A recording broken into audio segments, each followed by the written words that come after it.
From the land of Grant University in Urbana-Champaign, Illinois, this is the Closing Market Report. It is the third day of March 2025. I'm Extension's Tug Gleason. A quick reminder, you can still purchase tickets today, tonight, even tomorrow morning online at willag.org for the All-Day Ag Outlook. The cost is $50. Do that before you walk in, otherwise you'll end up going to the website anyway. So go ahead and make your purchases and then show up at the All-Day Ag Outlook tomorrow. We'll have Gary Schnitkey on hand. He'll join us today, by the way, to discuss the crop insurance decisions farmers will need to take by the middle of the month. We'll also hear today from Curt Kimmel at agmarket.net about what the trade looked like in Chicago, and Mark Russo will be here from EverStream Analytics to discuss the weather forecast on this Monday edition of the Closing Market Report from Illinois Public Media. Todd Gleason services are made available to WILL by University of Illinois Extension. March corn for the day settled down 13 1/4 cents at $4.40 1/4. The May at $4.56 1/4, 13 1/4 lower. New crop December just a 3 3/4 cent loss at $4.51 1/4. March beans 13 1/4 lower at $9.98 1/4. The May at $10.11 1/2, down 14 1/4. And new crop November soybeans down 10 3/4 at $10.18 3/4. Bean meal at $2.90 down $1.60. The bean oil 42.90 63 cents lower. Wheat futures soft red down a nickel, $5.32 in the March. The hard red March at $5.47 1/2, down 10 3/4 cents. Live cattle futures 40 cents lower. Feeders down 95 cents, and lean hogs were up 2.5 cents per 100 pounds. Crude oil $1.49 lower at this hour at $68.27. Diesel fuel at $2.26. That's about a nickel and a half lower, and gasoline down 3 6/10 at $2.18 6/10 of a gallon. Now we're joined by Curt Kimmel. He's at agmarket.net. Busy day, I bet, for you, Curt. Oh boy, it was a doozy. Just continued meltdown on the technical side of the picture here. We just seen commodity funds continue to pressure the marketplace, exiting longs. They've probably sold over 70,000 contracts here in the last few days here. Commodity fund long was about 280,000. Beans maybe just slightly long, but they've been getting right with it. Technical wise, we're in between or testing the 200-day moving average on the corn, and it's kind of an important area to try to stay above, because once we go below there, it's kind of down. Beans failed to hold. Of course, wheat failed to hold it, and so that just kind of adds a little bit of fuel to the fire for the most part. Oftentimes, we either make a low or a high in mid-February, so right now it appears we've evidently carved out a high here for the short term. Now, the key is finding some stability here and some news to kind of ease the selling pressure. Export inspections, we shipped out 1.3 million metric tons of corn, about 700,000 tons of beans, about 390,000 tons of wheat. The corn is at the upper end, the beans are kind of in the middle there, so we're shipping out what we sold. Mexico bought 114,000 tons of corn, so they're not completely mad at us at the moment right now, Todd. So talk about this liquidation from the fund side. That will stop at some point. Do you think we'll find stability, and how quickly might that come, do you suppose? Boy, timing's everything on it. It just depends how much the funds want to move in through here. It's kind of a tough one to call. I know as you look at the long-term weather forecast, it's questionable here for a growing season. When you look at some crops not even being in the ground yet, you question how much they can pressure. But when the green line goes above the red, they buy, and when it goes below, they sell. And right now they're kind of in a selling pattern. But the uncertainty continues to be the tariffs fundamentally. And when you watch the news, the political wind shifts direction about every hour. So just a lot of uncertainty. Hopefully we'll have some type of decision on Canada and Mexico here shortly. And of course, China looks like 10% on. Was able to keep up with all the news today, but I think that's kind of the fundamental uncertainty we're looking at right now. Plus, too, the weather. Short-term weather is going to warm up here, so it's favorable. So producers are going to be able to get in the field here and get caught up on some field work. Your colleagues are in Denver at the Commodity Classic. Have you heard from them today, other than, oh my gosh, what's happening in your office? have they had anything, updates from their side as to what farmers are thinking about, or thoughts from that particular conference taking place? Yeah, unfortunately, I've not had the opportunity to visit with them other than just taking orders and putting out fires. But Matt Bennett, he had the early riser presentation this morning, so I'm sure the room was full, and I'm sure he was bombarded with what's going on. So I'll punt this and kick the can and let you ask him what questions he had earlier this morning. We will ask him on Thursday here on the Closing Market Report. Ed Ussett joined him as well. He's an agricultural economist at the University of Minnesota. Wrote me over the weekend because he knew we were supposed to talk today, and said, I'm not going to be available. And I said, yeah, I understand. You'll be doing the early riser in Denver, so we'll catch up with Ed in a month and see what he has to say as well. Anything from the livestock side that we should be aware of? Reports, other things that have taken place? As far as the fundamental picture, more of the same. We still got, particularly in the beef, we got a tight situation.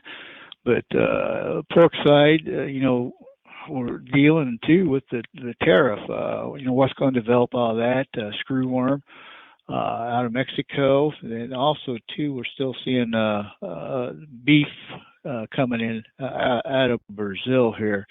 The fat market in general has been just a regular roller coaster here. Had a technical breakdown here on Friday. We followed through, but even though the market closed higher, we bounced fairly good off the low, so we're due to have some technical help there, hopefully.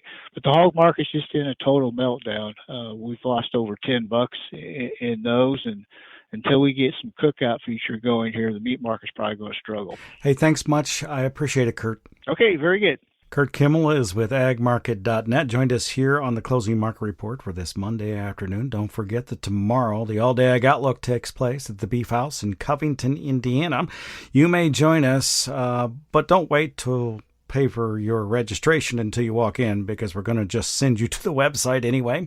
willag.org, willag.org, or farmdocdaily.illinois.edu. Walk-ins are welcome. The cost is $50. We'll start tomorrow around 8:30 Central, 9:30 in the Eastern Time Zone. Actually, not around. That's when we will start.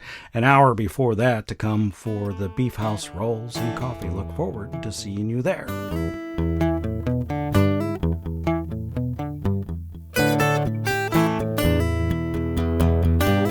There are a couple of items in today's agricultural news. We'll start with the SAF Coalition. The Sustainable Aviation Fuel Coalition met with key lawmakers on Capitol Hill to discuss critical policies supporting the domestic growth and adoption of sustainable aviation fuel in the United States. As part of the SAF Hill Day, these meetings underscored the vital role of SAF in creating new opportunities for Americans, including opening new markets for U.S. farmers, generating new and well-paying jobs in rural communities, and promoting America's energy dominance. The SAF Coalition's conversations with our partners on Capitol Hill reinforce the broad, multi-sectoral, and bipartisan support for SAF policies, says the Coalition's Executive Director, Allison Grabe. By working with lawmakers and industry stakeholders, she says, we can ensure that the United States will maximize the potential and benefits of SAF. And USDA Secretary Brooke Rollins told the annual Ag Outlook Forum held last week in Washington that the U.S. farm economy is in dire straits, and she aims to get billions in farm disaster aid out swiftly. The state of our agriculture economy is dire, perhaps one of the worst in the last 100 years. Rollins says the evidence of that is mounting. There has been a rapid decline in the number of American farms. 1 in 10 farms have disappeared in the past decade. The cost of production is up by nearly 30% in the past year alone. But the secretary says she's committed to turning things around, starting with disaster aid approved by Congress. We're making great progress in getting the $30 billion in disaster and emergency relief out the door. I know there have been a lot of questions about that recently. The last thing our ag producers need is to have to wait again and again and again on the federal government. Rollins says USDA is moving at light speed to get the aid out to meet or beat the Congress's March 21st deadline set when it was approved during the lame duck session. Rollins also defended the president's tariff policy but committed to making farmers whole against retaliation, as it partially did in the first Trump administration. And that's a look at today's Ag News.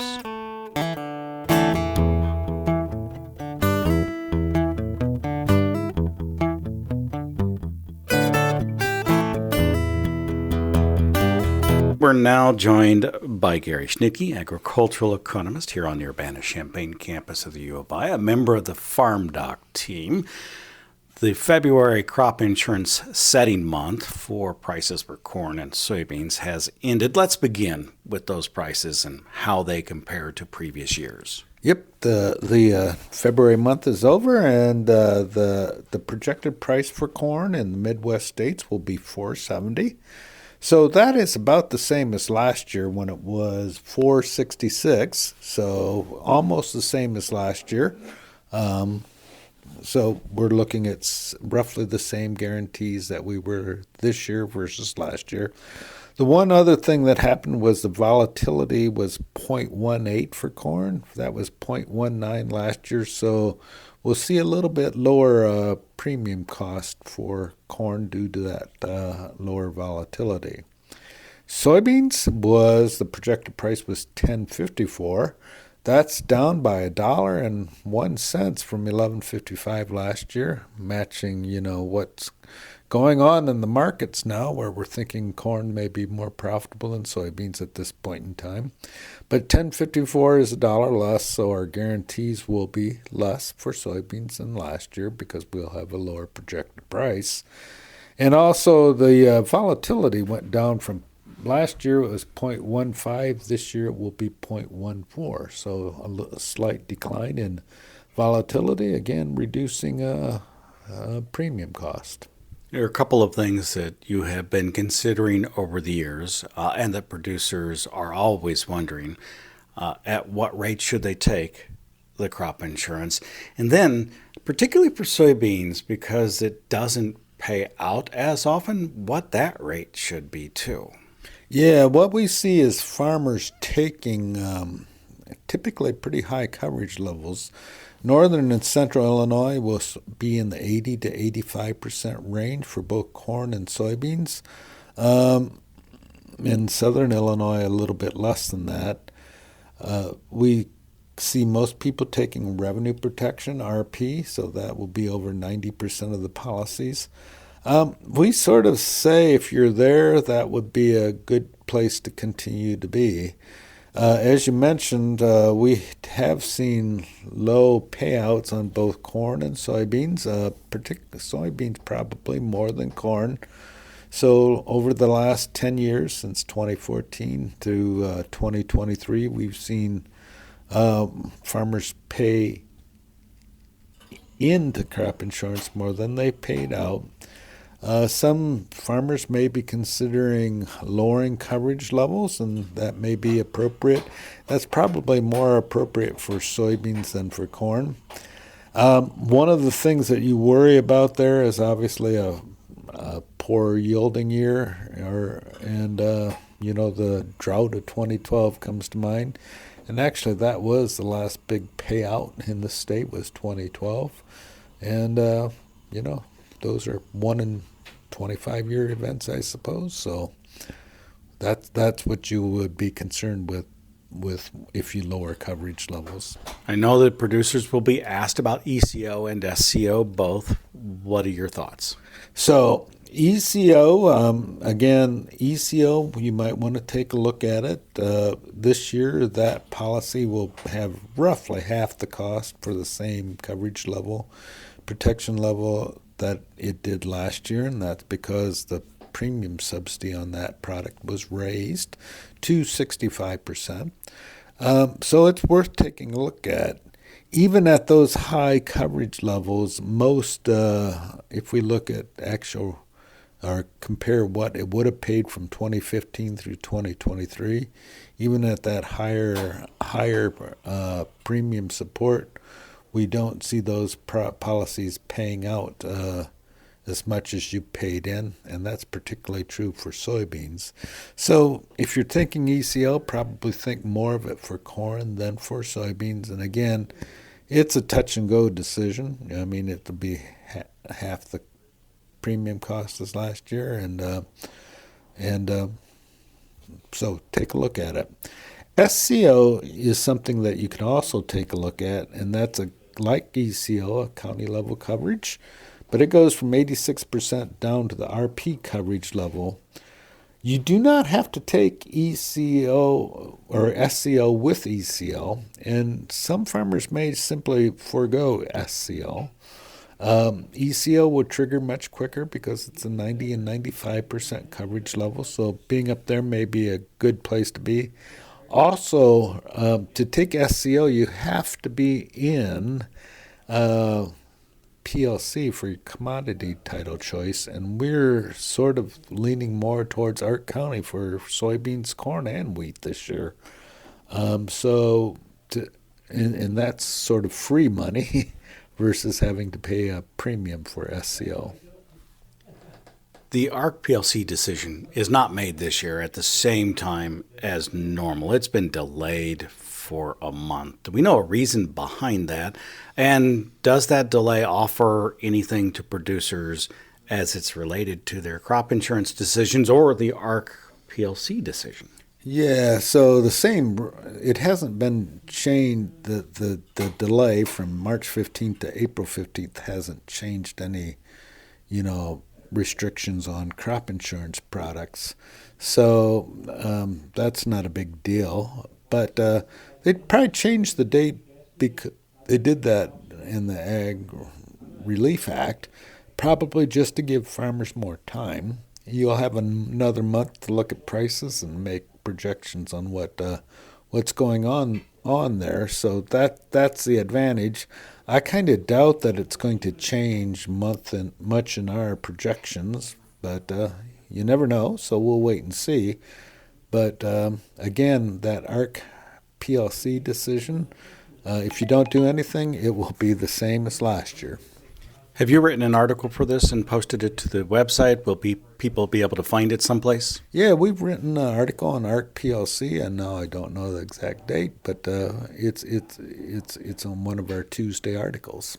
And expectations for the crop insurance as well? That will be out tomorrow. So. And you'll be at the All Day Ag Outlook at the Beef House in Covington, Indiana with us in case people want to see you in person tomorrow. Thank you for that, too. Yeah, looking forward to seeing everyone at the Ag Day Outlook tomorrow. In the Beef House, Covington, Indiana, Gary Schnitkey will be there along with the whole of the farmdoc team. Many others. You can join us still. Walk-ins are welcome. You can still go on the website to pay ahead of time. In fact, that's easiest to do. The cost is $50, so make sure you go online, willag.org or farmdocdaily.illinois.edu. Get yourself registered, and we will see you tomorrow at the Beef House.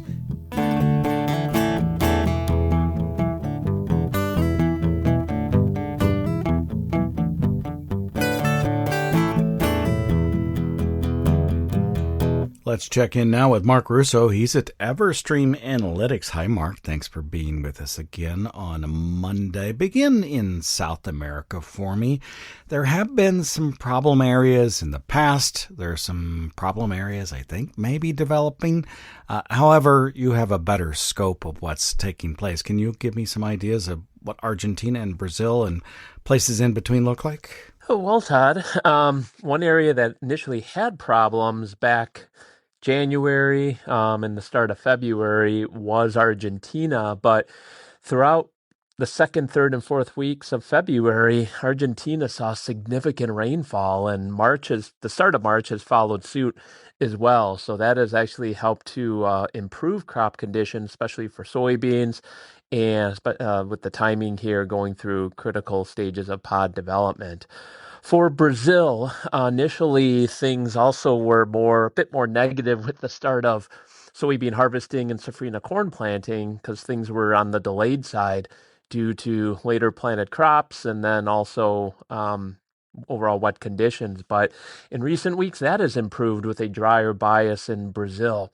As we look ahead here for the next few weeks, it still looks like much of Brazil will be drier bias. So that will favor soybean harvesting and safrinha corn planting. That does put more emphasis on another rain event returning later on this month in the safrinha corn areas to allow for good germination and establishment of newly planted corn. And so that's one thing to keep an eye on. Overall, at least the driest and kind of biggest concern right now is actually not corn and soybeans. It's actually more extreme dryness developing in the sugarcane and coffee areas of Brazil. Those would be in the southern parts of this nation? Yeah, southeastern states, including Sao Paulo and Minas Gerais. Here in the United States, what are you watching? Yeah, we're watching here a significant winter storm, which is going to be ejecting out from the Rockies into the plains later today. Track then across the plains and Midwest tomorrow on into Wednesday. And that does look to produce actually some blizzard conditions in areas of the plains, even parts of the upper Midwest. So what's going to be taking place is a swath of heavier snow from like far eastern Colorado up through Nebraska, Iowa, southern Minnesota, and also some really strong winds, some gusts up to and over 60 miles per hour, enough to cause whiteout conditions and disrupt transportation here across those areas. Another impact here of the snow is actually going to be when it eventually melts, but that snow melt into the soils in the upper Midwest, which has been really, really dry in Minnesota, the Dakotas, and this is actually going to be one of the biggest precip events that area has seen in a while. So I was taking a look at some of the precipitation year to date across the Midwest, and it appears things are really very behind. Can we catch up quickly as we move from winter to spring? Yeah, we can. This is the time of year where spring patterns evolve, which we're now beginning to see that across the U.S. You can have some moderate to heavier rainfall or snowfall, which can begin to quickly make up the deficit. So we're starting the process. We're not going to be fully eliminating it here, at least in the next couple of weeks, but it is going to improve. The situation will improve as we go through the early to middle portion of March. You'll help us keep track of that as we make our way through the growing season in the United States. Thank you for all the work. You're welcome, Todd. That's Mark Russo. He's with EverStream Analytics. Joined us here on the Closing Market Report that came to you from Illinois Public Media. It is public radio for the farming world. I'm Illinois Extension's Todd Gleason.